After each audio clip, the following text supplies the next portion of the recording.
Today, I would like to introduce a new friend of mine, Bob Wegner. I'm very honored to have him on today's show because this guy is a class act. He has earned the praise of Sir Brian May as guitarist for the Queen musical We Will Rock You and is a serious professional guitar player. On top of that, he is also a music historian and will soon publish a book on Canadian band Max Webster, a 400-page coffee table book. So I think it's safe to say that this is one of the smartest musicians I've ever met. I really appreciate the schooled, serious, dedicated instrumentalist. Music isn't all fun and games. Some music is very difficult to perform.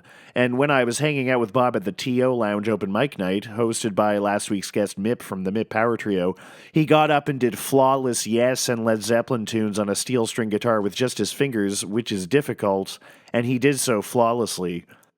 Bob Wegner seems to set goals for himself that are way higher than most people, and that's how great music gets played, and that's how great books are written. Bob Wegner is going to take over the spot from here, discussing his new book on Max Webster, and will then perform a medley of Max Webster tunes on guitar. Thanks, Ian, for having me on the show. My name is Bob Wegner, and today I'm going to speak about Max Webster, a band from the 1970s that was one of Canada's greatest musical exports. Max Webster were an independent band long before the term indie existed, as they were completely unclassifiable. In their early years, they were often compared to Frank Zappa, and became known for their genre-agnostic musicality and eccentric stage garb and antics. They cultivated an extremely dedicated fan base in Ontario, first conquering the Toronto bar scene, then theaters, and eventually filling Maple Leaf Gardens 3 times within 18 months at their peak. I've written a coffee table book on Max Webster called High Class that's soon to be released. It's an all-encompassing history of the band with a full chronology of their career, hundreds of previously unseen photographs, and all kinds of never-before-told stories from my interviews with most of the band members and people in their circle, including producers, engineers, and members of their road crew. Frontman Kev Mitchell has given it his blessing. And in addition to being about Max Webster, many necessary tangents throughout have it doubling as a book about Canada's, and particularly Toronto's, music history. My book launches on the evening of Tuesday, June 20th at Revival on College Street in Toronto, and I'd love to see you there.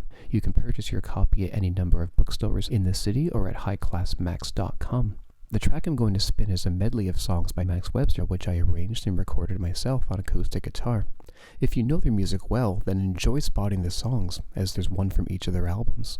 And if this music is new to you, then hopefully you'll appreciate the beauty of their compositions and seek out their music. They're one of Canada's best-kept musical secrets. Here's my medley of Max Webster songs, starting with Diamonds, Diamonds.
That was my arrangement of a few Max Webster songs, finishing with the coda of Beyond the Moon, preceded by bits of Blue River Liquor Shine, Summer's Up, Night Flights, and Diamonds Diamonds.